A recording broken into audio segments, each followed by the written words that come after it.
Surat ayat 79, 18, 79.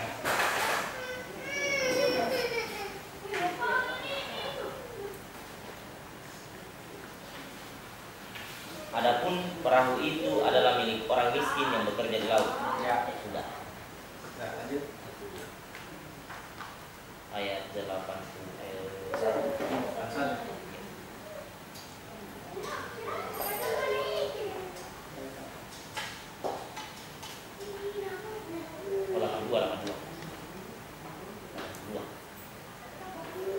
Dan adapun dinding rumah itu adalah milik dua anak yatim di kota itu, yang di bawahnya tersimpan harta bagi mereka berdua, dan ayahnya seorang yang saleh.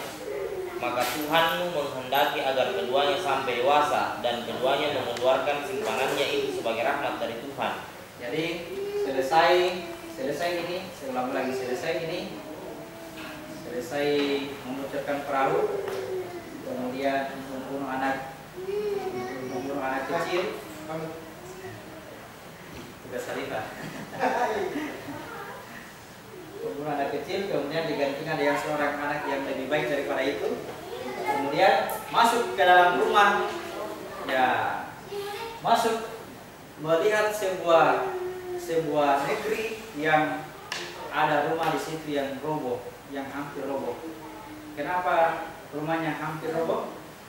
Karena tiangnya roboh. Apa tiangnya? Sholat. As-sholat imaduddin. Sholat itu tiangnya agama. Apakah rumah sama dengan agama? Masih ingat definisi agama? Fitrah. Allah dalam menciptakan manusia, seandainya manusia ini tidak dicipta, tidak nyata seperti ini. Ketika manusia dicipta, harus dibuatkan rumahnya, ya, wadahnya. Inilah agama yang lurus. Fitrah Allah dalam menciptakan manusia.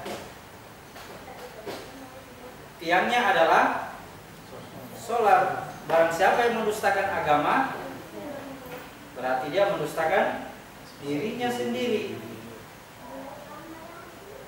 Rumah yang hampir roboh, tiangnya roboh, tiangnya balik. Dirikan untuk tiangnya, dirikan sholat. Sholat mencegah perbuatan keji dan kenapa mencegah perbuatan keji dan mungkar? Karena ya, apa itu perbuatan keji? Perbuatan dasar oleh kekuatan hawa nafsu. Semua perbuatan yang salah karena hawa nafsu. Perbuatan mungkar, semua perbuatan baik juga karena hawa nafsu, sehingga dia mengaku. Kalau itu terjadi, berarti sholatnya, berarti tiangnya masih baring. Itu mau didirikan, dibangunkan. Kalau itu dibangunkan, rumah ini milik dua anak yatim. Siapa dua anak yatim? Isa jelas yatim. Yang kedua siapa? Muhammad terlahir sebagai anak yatim. Kelihatannya dua oknum, karena disebut dengan dua anak yatim. Kelihatannya Musa dengan Isa, tetapi Muhammad dengan Isa, tetapi Muhammad tidak kelihatan. Yang kelihatan adalah Isa. Di dalamnya ada Muhammad. Jadi kata rumah dua anak yatim itu adalah rumahnya ruh. Tanpa disebut ini ada dua. Ya, di sini ada dua. Luar dan dalam. Dalamnya adalah rahasianya Muhammad. Jadi rumah dua anak yatim adalah rumahnya ruh. Yang mana rumahnya ruh? Ini yang hampir roboh. Ketika rumah ini dibangun, tidak ada niat untuk mendapatkan balasan dari, jangan minta dibalas-balas, ya. Jangan minta dibalas-balas, karena semua perilaku kebaikan yang kita lakukan untuk diri kita sendiri. Kapan minta balasan? Hitung pahala. Kalau kita bahasakan pahala. Pahala sekarang diartikan sebagai balasan dari amal kebaikan. Pahala itu sebagai imbalan. Padahal yang dimaksud dengan pahala, adalah perbaikan ini, memperbaiki.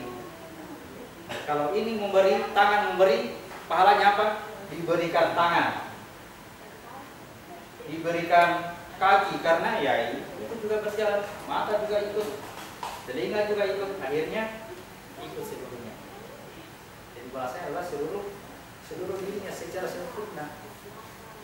Jadi kita melakukannya tanpa apa-apa. Jadi meskipun dibahasakan kita mengharapkan pahala, saya garis bawahi dulu apa yang maksudnya pahala. Kalau pahala itu adalah imbalan dari Tuhan, sebuah imbalan, sebaiknya jangan mengharap pahala. Tapi kalau kita berpikir pahala itu adalah kebaikan dari apa yang rusak dari diri kita, untuk mendapatkannya lakukan yang tidak mengharap apa-apa. Ya, seperti di ayat ini, orang beriman tidak berhitung-hitung pahala. Apa itu dosa? Dosa itu cacat. Kalau mencuri, potong tangan, hilang tangan satu. Seandainya potong tangan itu seperti tangan kita sini yang beruntung sudah sembuh, tidak sakit, kita rasa tidak ada masalah. Tapi kalau potong tangan dalam keadaan dibangkitkan dalam keadaan tangan terpotong, itu tangan baru terpotong, masih keluar darah. Begitu terus membusuk terus, tidak ada sambung-sambungnya. Rasakan sakitnya. Kalau wadahnya dibangkitkan dalam keadaan terpotong, dibangkitkan dalam keadaan buta, dibangkitkan dalam keadaan tuli, dibangkitkan dalam keadaan badan setengah, yang mati menderita gitu. Dibangkitkan dalam keadaan kaki penuh dengan luka, ya, berjalan sangat sakit, berjalan tapi ini ada yang kejar-kejar lagi di belakang, ini ada yang menggigit, ular menggigit, lari sakit. Terjatuh tak, mati, bangun lagi, begitu lagi keadaannya. Orang yang di dalam neraka kulitnya dibakar, setiap kali kulitnya hangus diganti dengan kulit yang baru. Bagaimana cara menggantikannya? Ditidurkan dulu, matikan lagi, mati lagi, tak, begitu terjaga lagi. Mimpi kata ini. Padahal masih dalam kondisi mimpi lagi. Digigit lagi, dibakar lagi kulitnya, terbakar lagi, mati lagi, terjaga, mimpi kata, terjaga lagi, dibakar lagi sampai dalam waktu yang kita tidak tahu. Sekali-sekali rasakan mimpi buruk, itulah azab yang, ya kalau mimpi buruk seperti apa? Biasanya enak tidur di sofa, tapi mimpi dikejar orang, ditikam, tebas, sakit ya.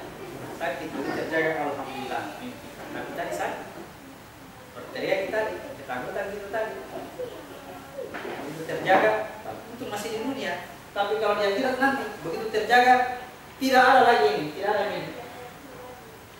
Yang ada hanya ini, wadah yang berikutnya. Jadi berlangsung sampai kapan? Tidak ada peraturan. Tapi kalau terjaga dalam keadaan ini sempurna. Kenapa bisa sempurna?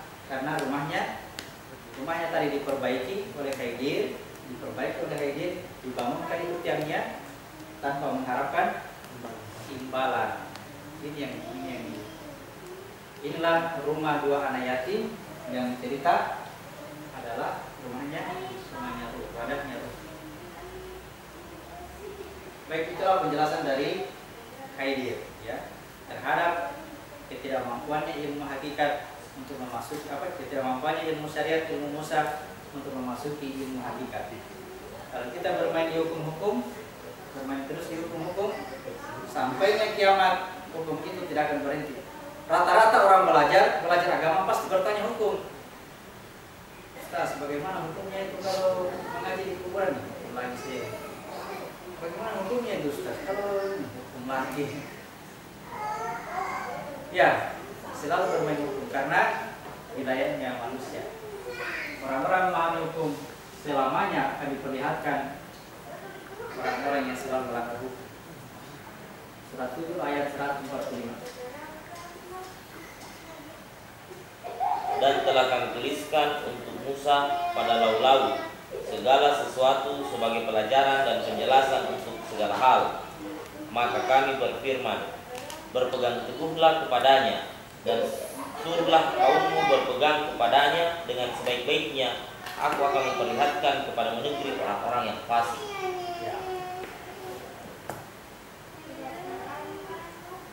Berpegang teguhlah kamu kepada hukum. Tegakkan syariat. Ya. Kita sekarang perjuangkan untuk penegakan syariat. Tegakkan syariat. Aku akan perlihatkan kepadamu, kata Allah, negerinya orang-orang yang fasik. Semakin hukum ditegakkan, semakin pelanggaran terjadi di mana-mana. Itu hukum Allah. Tidak salah ini Tuhan ngomongin. Kalau kita menguasai ilmu hukum, yang nampak di hadapan kita orang-orang yang melanggar. Ya, hukum syariat ini diperlakukan untuk diri sendiri, itu yang benar. Jangan diperlakukan untuk orang lain, untuk menghukum orang. Mencuri haram hukumnya, maksudnya jangan kita mencuri. Bagaimana kalau ada orang mencuri, belum pernah tahu, gitu. Belum tahu hukum. Dia sudah tahu, tapi dia lakukan, dia belum punya kekuatan untuk menolak ini. Dia belum punya kekuatan untuk melaksanakan syariat.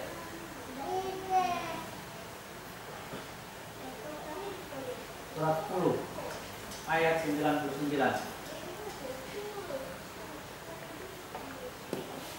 Dan jika Tuhanmu menghendaki, tentulah beriman semua orang di bumi seluruhnya. Kalau Tuhan mau dia bisa jadikan ikut syariat. Dia gampang sekali itu kalau Tuhan menghendaki supaya manusia mengikuti syariat. Dia bisa bikin semua manusia beriman. Kalau Tuhan mau, kalau Tuhan menghendaki, ya. Berarti sebuah ketetapan dari Allah bahwa ini harus terjadi, harus ada orang-orang seperti ini. Persoalannya adalah kita di posisi yang mana? Ya, di posisi orang-orang yang melanggar atau sadar diri sendiri sekarang. Allah tidak akan merubah keadaanmu kalau kamu tidak merubah keadaanmu sendiri.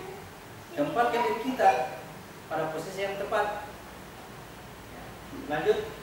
Tetapi apakah kamu memaksa manusia agar mereka menjadi orang-orang yang beriman? Jangan paksa manusia untuk menjadi orang yang beriman. Jangan paksa manusia untuk mengikuti syariat. Ya.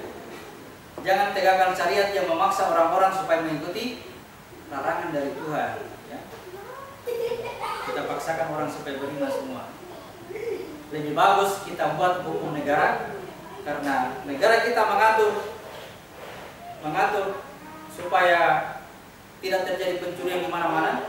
Diberlakukan hukum, siapa yang mencuri dipotong tangannya. Itu hukum negara namanya, ya. Bukan hukum syariat Islam, bukan penegakan syariat Islam, bukan. Hukum negara kita, dan itu benar karena hukum negara. Jangankan potong tangan, yang mencuri, kedapatan mencuri, tembak mati. Tidak salah itu, hukum negara. Supaya orang-orang di negara kita tidak berpikir untuk mencuri. Tapi itu bukan penegakan syariat Islam, bukan. Penegakan syariat Islam diwajibkan untuk orang-orang supaya ya kasih tahu kalau mencuri itu kalau mencuri itu ini dibangkitkan dalam keadaan tangan itu terpotong. Kalau tangan itu terpotong menjadi itu nanti dia akhirat. Nah itu baru akhirnya dia kalau mencuri. Balik jika saya di akhirat nanti kalau mencuri tangannya akan terpotong. Jadi hukum potong tangan bukan dilaksanakan seperti itu, tapi sampaikan maknanya.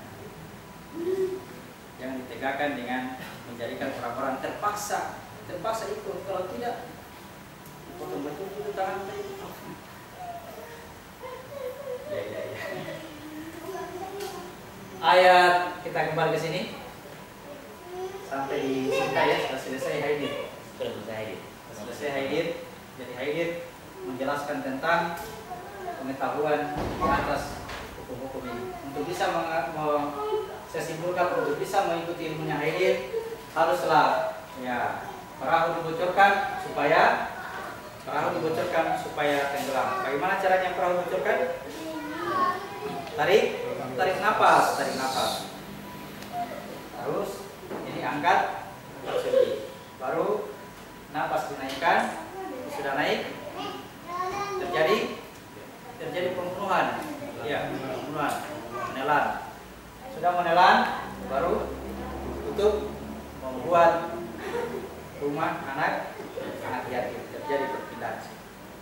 Jadi tidak ada tekniknya yang baik kecuali perbaiki sholat seperti disampaikan kemarin. Itu lagi diulang-ulang sholatnya tanpa bosan-bosan, terus baca Al-Quran. Siapa tahu masih ada pengetahuan yang belum disampaikan. Pengetahuan masih luas. Baik, malam ini kita lanjutkan tentang sedikit dulu ada yang terlewatkan di cerita Nabi Musa. Kita berakhir di sini surat 20 ayat 14. Kita baca ulang surat 20 ayat mulai dari ayat 12. Surat 20 ayat 12. Sungguh aku adalah Tuhanmu. Ayat 11. Maka ketika dia mendatanginya, dia dipanggil, wahai Musa. Ya. Sungguh aku adalah Tuhanmu, maka lepaskan kedua terompahmu, karena sesungguhnya engkau berada di lembah yang suci tua. Lanjut. Dan aku telah memilih engkau, maka dengarkanlah apa yang akan diwahyukan kepadamu. Sungguh aku ini Allah, tidak ada Tuhan selain aku, maka sembahlah aku dan laksanakanlah sholat untuk mengingatku. Ya, jadi peristiwanya Musa mendengar suara Tuhan ketika dia tinggalkan dulu kampungnya, lalu dia tinggalkan keluarganya, lalu dia berada di lembah suci tua. Di situ lagi, lepaskan terompahmu, lepaskan penghubung antara kamu dengan hawa nafsumu. Terompah alas kaki yang menghubungkan antara aku dengan bumi. Lepas itu yang ada hanya murni Musa tanpa ada ikatan hawa nafsu. Ketika itulah baru dikatakan aku adalah Allah. Jadikan sholat untuk mengingatku. Inani Allah la ilaha illa ana, tiada Tuhan selain aku. Wa aqimi sholat al zikri. Jadikan sholat untuk mengingatku. Ya. Ayat 15. Sungguh hari kiamat itu akan datang. Aku merahasiakan waktunya, agar setiap orang dibalas sesuai dengan apa yang telah diusahakan. Kenapa tiba-tiba cerita hari kiamat? Ya, sudah diperlihatkan di sini. Kemudian ada proses kematian. Ya, di sini proses kematian, proses menelan. Dirahasiakan waktunya supaya masing-masing orang berbuat sesuai dengan amalannya, supaya amalannya itu dilihat didapatkan oleh semua manusia. Kalau tidak melalui kematian, tidak kelihatan amalannya. Jadi untuk melihat amalannya mesti melewati kematian. Kalau dihubungkan yang cerita tadi, untuk melihat rumah ini masih roboh atau sudah mulai terbang sedikit, ya mesti melalui kematian. Bagaimana caranya kematian? Bagaimana rumus kematian? Tidak ada cara lain, gitu ya. Cara lain itu adalah praktekkan sholat. Bukan masuk di kamar baru tahan napas, masuk di air tahan napas supaya mati. Tidak begitu. Sholat saja, sholat. Ya, tarik napas, angkat subit, tibar sini, potong, ya, menelan. Itu prosesnya kematian, tidak ada cara lain. Atau kubur diri dalam tanah, mati betul, biasanya mati. Akhirnya gurunya di penjara.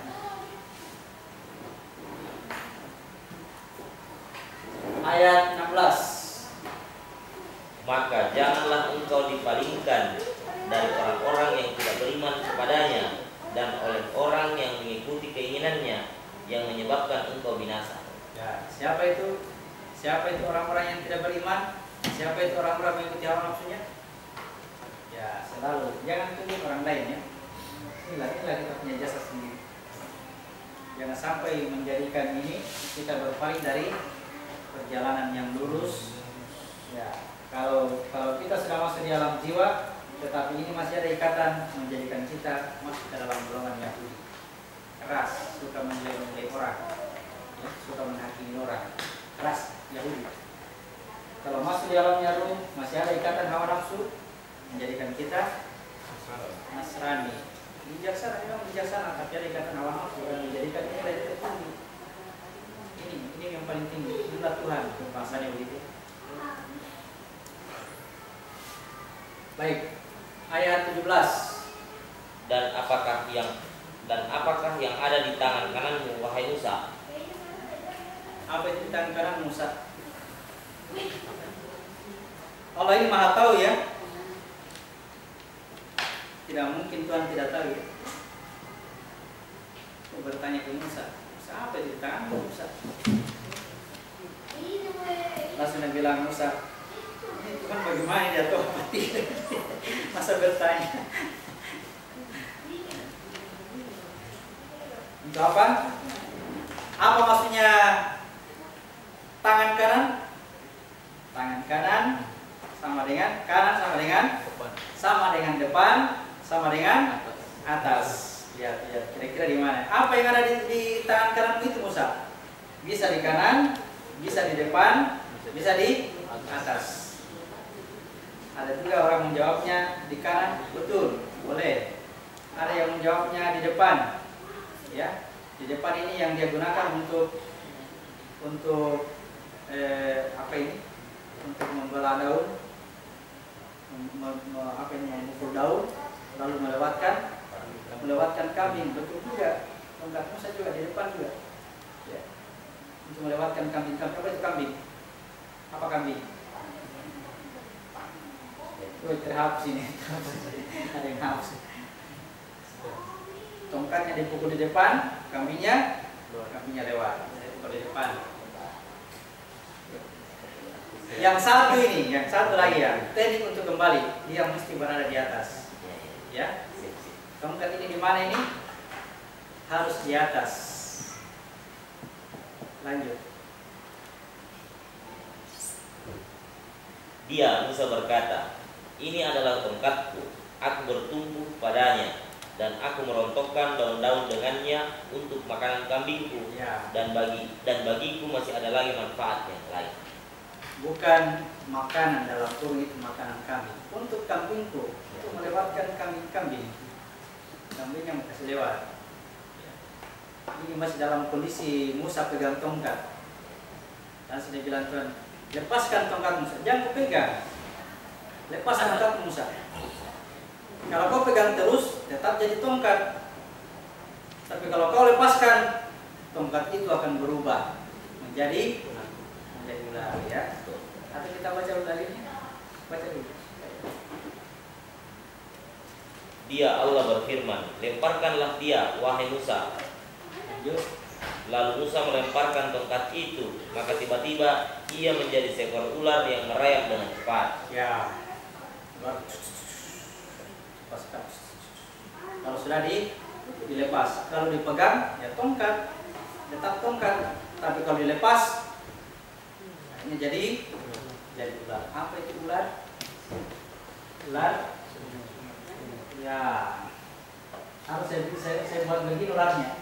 Kalau kemarin ini lain-lain ularnya ya, mengangkat kepala sperma. Ini teknik kembali. Ini adalah sungai. Di atasnya sungai ada surga. Bagus sekali cerdas ya. Di atasnya ada surga. Karena selalu dibahasakan surga itu mengalir di bawahnya sungai-sungai. Ini sudah tidak ada jalan kita sudah buntu. Ingat, kita ini pegang tongkat, ya. Kita pegang tongkat. Tongkatnya si buta dengan si lumpuh, masih ingat? Semua punya tongkat. Lepaskan tongkat itu. Kalau dalam peganganmu tidak bisa membantu. Tapi kalau kita lepaskan tongkat itu, serahkan kepada yang punya, tongkat itu akan menjadi jalan pembuka untuk naik ke atas, ke surga. Surga mengalir di bawahnya sungai-sungai. Kita ini ada di mana? Di bawahnya lagi sungai, ya. Kita sudah keluar dari surga. Ada sungai. Habis sungai, ini surga. Ini sungai. Sungainya siapa ini? Sulaiman, istananya air. Terus ada tanah, bumi. Selama tongkat itu dipegang, tongkat itu tidak bisa jadi jalan. Tapi kalau dilepaskan semua, biar jalan buntu bisa terbuka. Ingat cerita Yusuf ketika dikejar Zulaiha, semua pintu sudah tertutup, tapi Yusuf terus berjalan karena punya tongkat. Begitu tongkat dilepas, tak terbuka jalan, ya, terbuka jalan. Sebenarnya si pincang itu tidak bisa berjalan, tapi karena ada tongkatnya dia bisa jalan, ya. Sehingga dia katakan, saya juga bisa jalan, ya, punya tongkat. Coba lepaskan tongkat. Begitu lepas tongkat, terbuka jalan yang lebih baik daripada jalan begitu. Si buta juga ngaku juga, saya juga bisa berjalan, ya. Coba lepaskan tongkat ini. Lepas tongkat, akhirnya jadi terang benderang. Si buta. Paham ini cerita kiasan juga. Kita menjelaskan kiasan dengan cara kiasan. Surga mengalir di bawahnya sungai-sungai. Kemudian satu lagi, sesudah tongkat apalagi satu? Lanjut. Dan kepitlah tanganmu ke ketiakmu. Gayanya seperti apa kepitang di ketiak? Ya, ini sudah diperbaiki oleh Rasulullah. Deniknya bukan begini ya. Deniknya ada simpan di sini, ada simpan di perutnya, ya. Ini disatukan. Dari mana ini? Dari mana? Dari takbir dulu, ya. Allah menyatukan semua yang berpasang-pasangan, dijadikan menjadi satu warna, sehingga ketika dipakai untuk ruku, gitu ya. Kalau mau ruku itu kan mesti Allah, gitu ya. Apa itu ruku? Apa ruku? Hubungan dengan manusia. Ketika sudah disatukan ini semua warna, lalu kita angkat kembali menjadi berwarna putih. Kalau berwarna putih, semua warna dia bisa masuki. Ya, bisa paham. Tapi kalau warnanya, tadi cerita warna tadi, ada benderanya, kecuali yang sama dengan benderanya yang dia masuk. Ya, jadi warna putih karena sudah menyatukan semua yang berpasang-pasangan, angkat naik, tak, begitu mau ruku diangkat kembali ini berwarna putih. Berhubungan dengan manusia gunakan warna putih. Berhubungan dengan Tuhan gunakan tongkat estafet. Tidak lepaskan tongkat ini, ketidakberdayaan. Kalau saya lepas tongkat ini saya tidak bisa jalan, ya. Kalau kau masih bisa jalan, katanya jalan-jalan dulu paling. Saya tidak bisa jalan Tuhan, ya tugas Tuhan itu. Paham? Jadi satu tongkatnya untuk berhubungan dengan Tuhan, satu cahaya putih berhubungan dengan manusia. Mesti warna putih. Satukan semua yang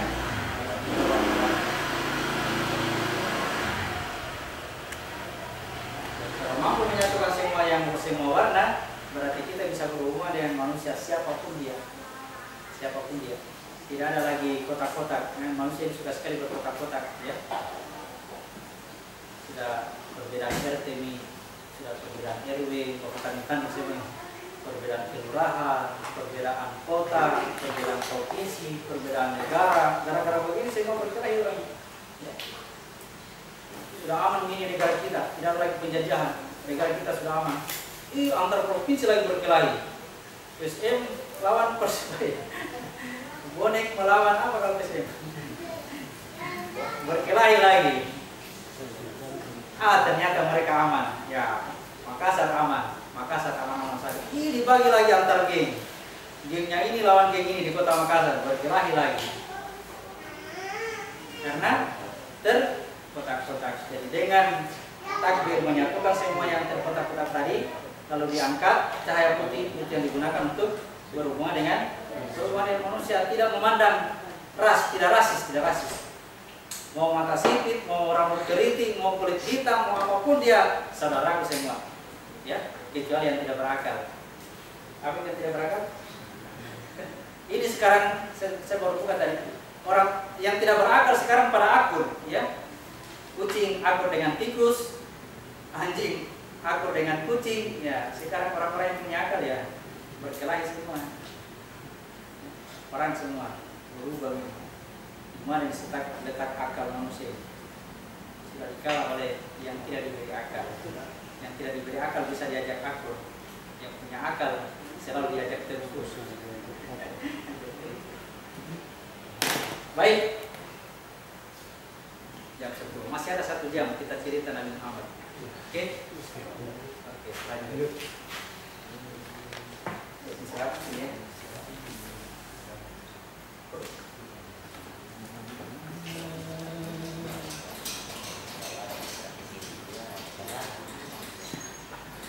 Minggu depan pertemuan berikutnya tinggal praktik sholat. Perbaiki praktik sholat.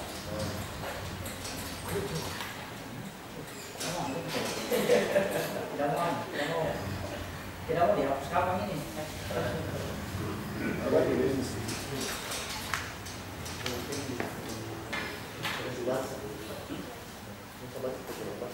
Nanti kering itu tidak bisa jadi janganlah.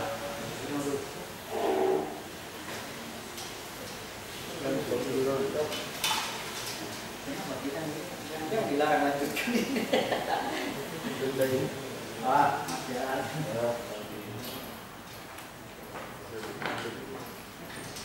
Surat 3 ayat 81. Nabi Muhammad. Jadi dari awal kita sudah cerita Nabi Lut, Nabi Ibrahim, Nabi Shu'aib, Nabi siapa lagi? Ismail Ishak sudah, Nabi Daud Sulaiman, Zakaria Yahya Isa, Yusuf, ya dikasih musim sedikit Nabi Adam.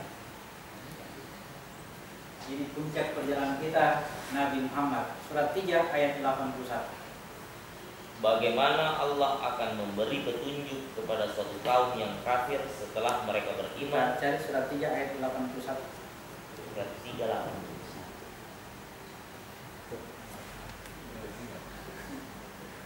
Ya. Dan ingatlah ketika Allah mengambil perjanjian dari para nabi. Ya. Para nabi. Para nabi ini sebenarnya nabi itu banyak yang dicerita dalam Al-Quran, disebutkan dalam hadis ada 25. 25 itu termasuk Muhammad, ya. Tapi dibahasakan para nabi yang dimaksud adalah ada 24 nabi, katakan begitu ya. Para nabi 24. Nabi 24 nabi ini berjanji di hadapan Tuhan. Lanjut. Manakala aku memberikan kitab dan hikmah kepadamu, Ya. lalu kamu sudah diberi kitab tambah hikmah. Lalu datang kepada kamu seorang rasul yang membenarkan apa yang ada pada kamu.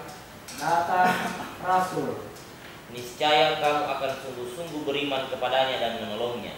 Ya. Datang rasul. Apabila kamu sudah diberikan kitab dan hikmah, lalu datang kepadamu rasul, ini kepada yang nabi yang 24 ini kasih berjanji. Kalau kamu sudah diberi kitab, sudah diberi hikmah, lalu datang kepadamu rasul, kamu harus beriman kepadanya. Kamu harus beriman kepadanya dan kamu harus menolongnya. Ya, datang rasul, kamu beriman kepadanya, kamu harus menolongnya. Ini janji Tuhan kepada nabi-nabi yang lain. Kita sebut ada 24. Ya, meskipun punya banyak. Tuhan berjanji kepada para nabi ini, ya, tentang kedatangan rasul.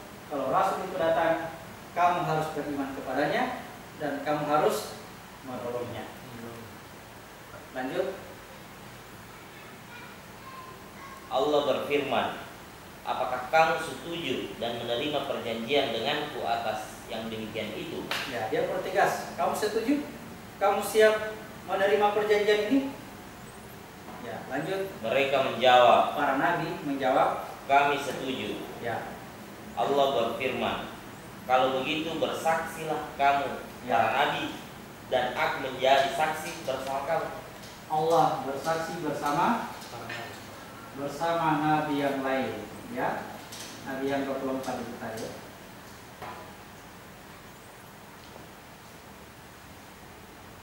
Kalau begitu bersaksilah kamu. Menjadi pegang lain, bersaksilah. Dan aku menjadi saksi bersama kamu atas kehadiran nabi yang terakhir tadi. Nabi yang satu ini. Siapa nabi yang satu itu? Ya, plus 1 singkat Muhammad. Singkat Muhammad, ya.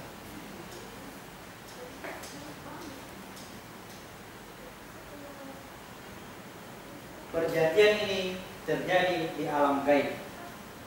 Di alam gaib sebelum nabi-nabi diturunkan ke bumi atau ke dunia. Sebelum nabi-nabi diturunkan ke dunia, mereka berjanji dulu. Kalau kamu sudah turun ke dunia, kamu sudah diberi kitab, kamu sudah diberi hikmah. Datang rasul ini, datang yang satu ini, nabi yang satu ini, kamu harus beriman kepadanya, kamu harus menolongnya. Apakah kamu berjanji? Mereka katakan, kami berjanji, kami bersaksi. Kata Allah, kalau begitu, aku bersaksi bersama kamu. Allah juga menjadi saksi bersama para nabi.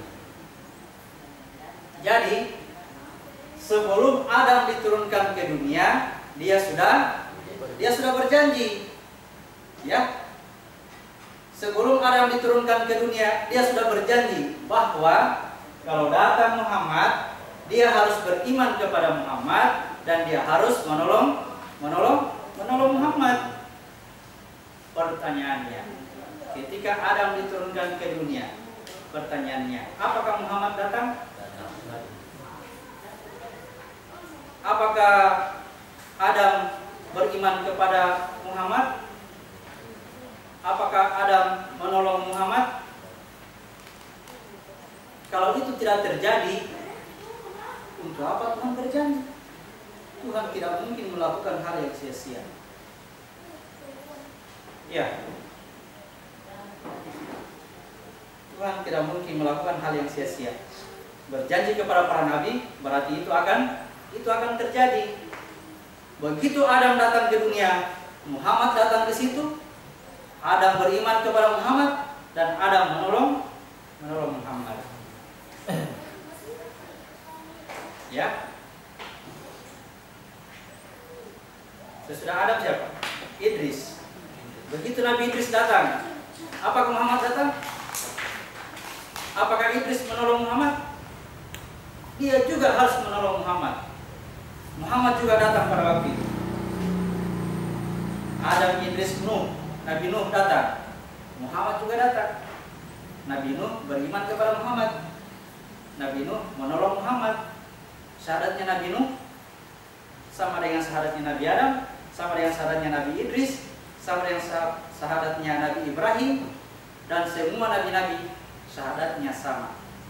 Asyhadu an la ilaha illallah wa asyhadu anna Muhammadar Rasulullah. Oke? Jangan ditambah-tambahi pembenarannya Isa. Ketika Isa datang, apa yang dikatakan Isa? Asyhadu an la ilaha illallah wa asyhadu anna Isa Rasulullah. Melanggar janji. Bisa melanggar janji. Ya, karena dia sendiri sudah bersaksi bahwa dia akan beriman kepada Muhammad dan dia akan menolong Muhammad. Di mana? Ketika Nabi Adam datang, di mana Muhammad? Kan begitu ya? Ketika Nabi Idris datang, mana Muhammadnya? Ketika Ibrahim datang, mana Muhammad? Apakah kalimat syahadatnya Nabi Isa begitu juga? Asyhadu an la ilaha illallah wa asyhadu anna Muhammadar Rasulullah. Pernahkah Isa mengucapkan ini? Kalimat syahadat itu bukan ucapan. Ya. Kalau diucapkan dalam bahasa Arab, ya bahasa Arabnya seperti itu. Kenapa dibahasa Arabkan? Karena Muhammad datang dalam bahasa Arab. Isa turun bukan bahasa Arab yang dia pakai. Kalimat syahadatnya bukan ngomong seperti orang Arab. Asyhadu an la ilaha illallah wa asyhadu anna Muhammadar Rasulullah, tidak begitu dia. Ingat ucapannya bagi seorang khalifah adalah perbuatannya. Ketika dia melakukan sesuatu, dia selalu menyatakan bahwa ini tiada Tuhan selain Allah dan Muhammad itu adalah utusan Allah. Teraplikasi dalam perbuatan, bukan ucapan. Dan kalimat syahadatnya sama. Kalau kita ini ya diwajibkan ucapkan. Akhirnya kita ucapkan kalimat ini, perbuatannya sangat jauh daripada kalimat syahadat itu. Kita disuruh ucapkan, ditekan, ucapkan kalimat syahadat. Padahal, ya, kalau hai Maryam, kalau kamu ditanya tentang manusia, katakan, saya tidak boleh berkata-kata. Hari ini saya berpuasa, tidak boleh ngomong. Jadi kalau ada orang bertanya Maryam, anak dari mana ini? Langsung dia bilang, Maryam, hari ini saya puasa, saya tidak boleh ngomong. Ngomong ke itu. Jadi bukan ucapan, teraplikasi di perbuatan. Perhatikan, ya. Jadi pertanyaannya sekarang tadi ya, di mana Muhammad ketika Adam datang? Kalau dalam cerita-cerita buku-buku sufi barangkali atau buku tarikat, ketika Adam datang, ya, sebelum diturunkan ke dunia, dia melihat ke tiang ars. Di situ tertulis nama Muhammad. Ya. Mana tiangnya ars? Diri yang satu. Tertulis. Ya, tertulis Muhammad. Dari diri yang satu keluar rahasianya dia. Keluar aku.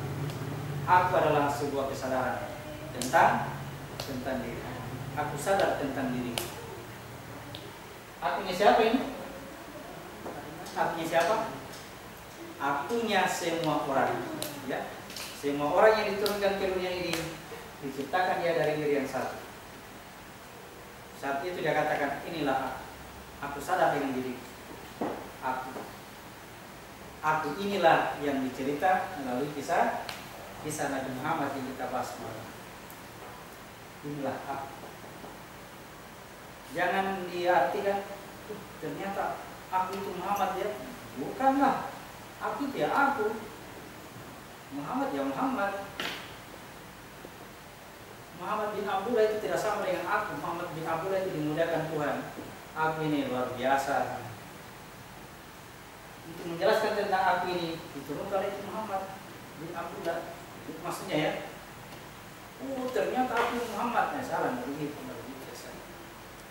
Jadi maksud, ternyata aku ini Nabi Lut. Ya itu saya terima. Ya. Daripada sebut aku Muhammad. Jadi dari diri yang satu dari tiang ars yang dilihat oleh Nabi Adam, yang melihat rahasianya ada di tiang ars. Baik, dari 24 nabi itu semua menyatakan menjadi saksi bagi kehadiran yang satu itu dan membahasakan Allah menjadi saksi bersama para nabi. Apa peranannya para nabi? Apa peranannya para nabi? Lihat, dari diri yang satu keluar aku. Siapa diri yang satu? Diri yang satu? Diri yang tidak berpasangan, bukan ciptaan, ya? Bukan ciptaan. Kalau bukan ciptaan apa? Pencipta. Bisakah disebut Tuhan? Tidak boleh disebut Tuhan. Bisakah disebut Allah? Tidak boleh disebut Allah. Sebut dia diri yang satu, tapi dia bukan ciptaan. Ketika aku keluar dari diri yang satu, aku juga bukan ciptaan. Ya, aku juga tidak bisa disebut sesuatu. Ya, tidak apa dikatakan sesuatu. Aku bukan sesuatu. Tidak paham ya? Begitu dalam ayat 1 lihat. Aku. Lalu ketika aku sudah keluar dari diri yang satu ini tadi, muncul pasangan. Sehingga dari diri yang satu dan pasangannya muncullah semua yang berpasang-pasangan, yang diringkas menjadi 24 atau 12 pasang. Muncullah semua yang berpasang-pasangan di sini. Untuk apa ini? Untuk menyatakan kehadirannya aku ini. Sehingga diri yang satu tadi bersembunyi di balik 24 ini. Makanya Allah bersaksi bersama Nabi yang 24. Yang muncul itu Nabi yang 24. Tapi dia mewakili satu. Ketika aku sudah keluar dari diri yang satu ini menjadi wadah bagi aku.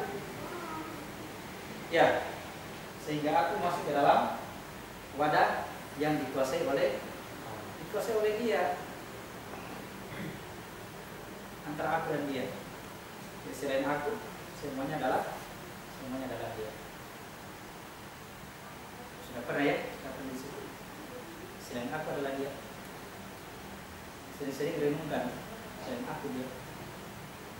Kalau itu tertanam itu, lihat aplikasi keluar. Berani berkata-kata jelek, kau berkata sama siapa? Selain aku ya dia. Tapi kata Tuhan, kau tidak menzalimi Tuhan, tidak. Kau tidak menzalimi Tuhan. Kau zalimi dirimu karena dia berada pada dirimu. Ya. Yang satu keluar pasangannya membentuk wadahmu. Baik. Surat 5 ayat 3. Surat 5 ayat 3. Kelahiran Muhammad tujuannya sebagai penyempurna agama. Diharamkan bagimu memakan bangkai, darah, daging babi, dan hewan yang disembelih bukan atas nama Allah, yang tercekik, yang dipukul, yang jatuh, yang ditanduk, dan yang diterkam binatang buas, kecuali yang sempat kamu sembelih. Dan diharamkan pula yang disembelih untuk berhala, dan diharamkan pula mengundi nasi dengan anak panah, karena itu suatu perbuatan yang fasik. Ya. Pada hari ini orang-orang kafir telah putus asa untuk mengalahkan agamamu. Sebab itu janganlah kamu takut kepada mereka, tetapi takutlah kepadaku. Ya. Pada hari ini telah aku sempurnakan agamamu untukmu, dan telah aku cukupkan nikmatku bagimu, dan telah aku ridai Islam sebagai agamamu. Tetapi barang siapa terpaksa karena lapar, bukan karena ingin berbuat dosa, maka sungguh Allah Maha Pengampun, Maha Penyayang. Jadi inilah ayat terakhir, terpenggal dalam ayat itu, potongan ayat-ayat terakhir ketika ya sesudah menerima ayat ini Rasulullah 9 hari sesudahnya meninggal. Al-yawma akmaltu lakum dinakum. Pada hari ini aku telah sempurnakan agamamu. Apa maksudnya sempurna agama? Apa maksudnya agama disempurnakan? Fitrahnya penciptaan manusia sudah selesai. Ketika Muhammad datang, penciptaannya manusia sudah selesai. Sebelum Muhammad datang, penciptaannya manusia belum selesai, belum sempurna. Ketika Adam diciptakan, Muhammad tidak datang, penciptaannya Adam tidak selesai. Paham? Ketika Idris terlahir ke dunia ini, Muhammad belum datang kepadanya, Idris belum disebut sebagai manusia, belum sempurna dia. Apa itu agama? Fitrah penciptaannya manusia. Pada hari ini aku sempurnakan agama. Ketika Muhammad sudah datang kepadanya. Ini adalah kesadaran masuk ke dalam diri yang menjadikan wadah ini bernilai sebagai manusia. Kalau ini tidak ada, meskipun bentuknya seperti ini, ya, kalau tidak ada ini tidak disebut sebagai manusia. Paham ya? Kalau pernah disebut sebagai manusia, lalu ini hilang, ininya hilang, bisa dibahasakan lebih rendah daripada binatang. Hilang kesadaran diri. Jadi saya kasih bayangan-bayangan, kedatangannya Muhammad menyempurnakan penciptaannya manusia. Kalau Muhammad sudah datang,